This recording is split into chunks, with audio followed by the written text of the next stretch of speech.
শীতের দিনে গরম গরম মুচমুচে ডালপুরি আর সাথে টমেটো সস থাকলে সন্ধ্যার নাস্তাটা জমে যাবে। আসসালামু আলাইকুম। আজকে বানাবো ডালপুরি। এর জন্য আমি 1 কাপ ডাল নিয়ে প্রেসার কুকারে দিয়ে অল্প পরিমাণে পানি দিয়ে সিদ্ধ হওয়ার জন্য দিয়ে দিলাম। এবার একটি বাটিতে 2 কাপ পরিমাণ ময়দার আটা নিয়ে তাতে সামান্য পরিমাণে চিনি,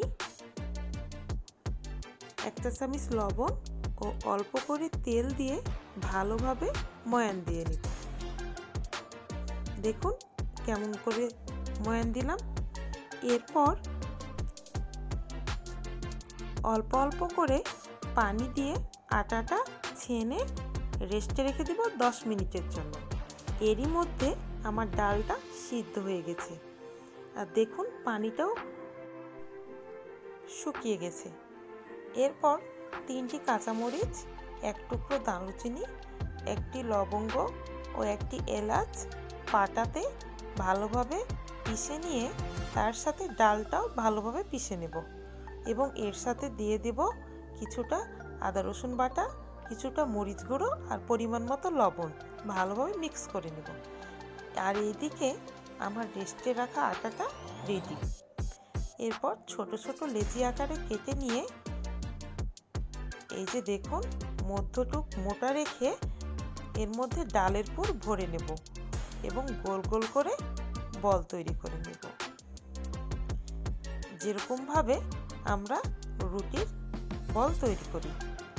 এইভাবে আমি প্রত্যেকটি বল রেডি করে নেব। খুব ধৈর্যের সাথে কাজটি করতে হবে।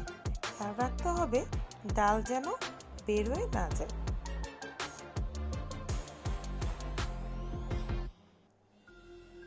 এই যে দেখুন আমার কতগুলো বল তৈরি হয়েছে। এরপর আস্তে আস্তে করে আলতোভাবে চাপ দিয়ে প্রত্যেকটি ডালপুরি বেলে নেব। এ সময় অবশ্যই জোরে চাপ দেওয়া যাবে না, ধীরে ধীরে বেলতে হবে। এরপর একটি কড়াইয়ে পর্যাপ্ত পরিমাণে তেল গরম করে নিয়ে তাতে একের পর এক ডালপুরিগুলো ভেজে নেব। এ সময় চুলার হিটটা মিডিয়াম হাই হিটে রাখতে হবে।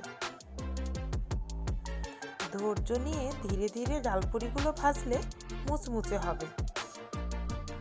এইভাবে আমি সবগুলো ডালপুরি ধীরে ধীরে ভেজে নিয়েছি। আমার রান্নাগুলো যদি আপনাদের সামান্য ভালো লেগে থাকে তাহলে অবশ্যই একটি লাইক করে দেবেন ও আমার চ্যানেলটিকে সাবস্ক্রাইব করে দেবেন।